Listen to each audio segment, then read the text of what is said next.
Hey, so about once a week, I'm going to create a video telling you my book of the week. It might be a book that I loved. It might be a book that I'm reading. It might be a book that I'm reading to research for a podcast or writing. Or it might be just some fun random book that someone recommended to me.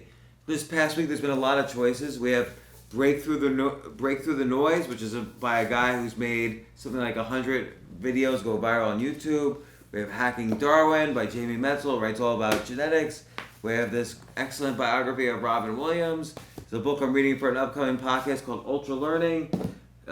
So many of these great books I would love to recommend, but the one that's been most intriguing me this week is a very small, simple, easy to read book. It is called The Art of Noticing by Rob Walker, and it says 131 ways to spark creativity, find inspiration, and discover joy in the everyday. And it's got a lot of great recommendations from good friends of mine and friends of the podcast. Rob Walker's writing has always been wonderful because of his unique eye for noticing what other people miss. With this new book, The Art of Noticing, he's basically teaching you all his secrets for seeing, and that's by my good friend Ryan Holiday.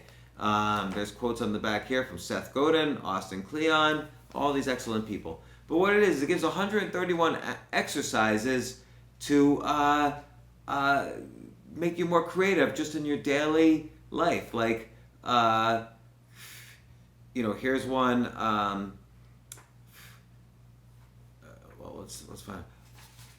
Repeat your point of view. He says, one student of mine, Steve Hamilton, noticed an incongruous bench not far from our classroom that he realized no one sits on. He made a habit of occupying this spot for 15 minutes every day and studying passerby. So lots of perfectly familiar settings would suit. Sit by an office window that you hardly bother to glance to anymore, or your own front porch. The determined repetition of the same view over time will likely reveal something that is not really the same view after all. So in other words, you'll learn something new about something very obvious to you.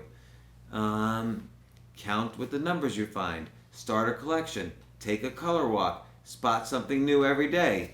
Hunt for a sound. Make a sound map. Take a scent walk. Take a long walk through an unfamiliar part of town. In any case, 131 exercise to lighten up your creativity. I'm going to try these exercises myself and see how well they do. And each week, come back, we'll have another fun book recommendation. Next week, maybe, we might even have the famous book, Fart Sounds, also an excellent book. But I think this week, I'm going to stick with The Art of Noticing.